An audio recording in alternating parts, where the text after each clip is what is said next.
বাস টার্মিনালের ভূত। অনেক দিন ধরে ভাবছিলাম যে আমরা একটা ট্যুর দেব, কিন্তু এর হয় তো ওর হয় না, তার হয়তো এর হয় না। তাই শেষমেশ চিন্তা করলাম চলো ট্যুর দেব।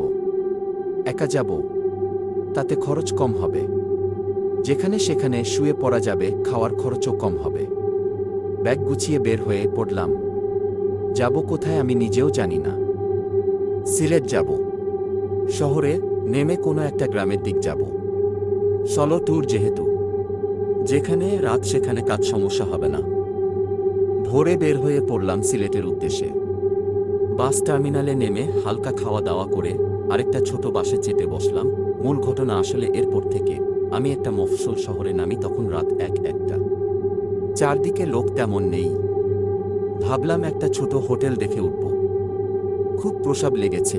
আমি আসলে একটা ফাঁকা জায়গা খুঁজছিলাম যেখানে কাজটা সারা যায়। একটা ফাঁকা জায়গায় গিয়ে কাজটা সেরে নিলাম। উঠে আসব তখন দিকে আমার পিছনে একজন দাঁড়িয়ে আছে। সে এত হ্যাংলা যে মনে হচ্ছে ধাক্কা দিলে পড়ে যাবে। আমি ভূত দেখার মতো চমকে উঠলাম।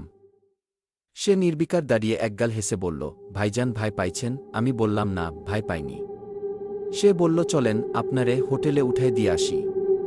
তখন আমার মাথায় প্রথম যেটা আসছে সেটা হচ্ছে এই লোক ছিনতাইকারীর কেউ।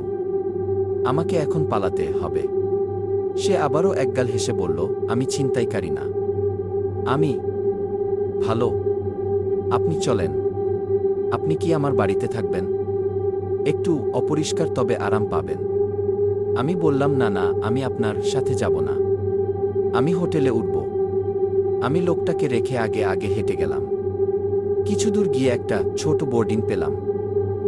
গিয়ে সিটের কথা বলতেই আমাকে বলল, গরু লাগবে কিনা। গরু না লাগলে উঠতে দেওয়া যাবে না।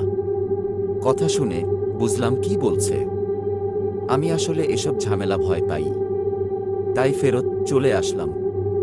ডানে বামে তাকাচ্ছি, কোথায় যাব। হুট করে পাশ থেকে আবার সেই হ্যাংলা লোকটা এসে হুট করে বলছে, আমার সাথে চলেন। আর হোটেল নাই, জায়গাটা ভালো না। আমার মনে হলো ঘটনা সত্যি। দূরে তাকালেই কেমন গা ছমছম করে উঠছে। আর এদিকে হোটেল ম্যানেজার মনে হচ্ছে কিছু খেয়ে টেয়ে আছে।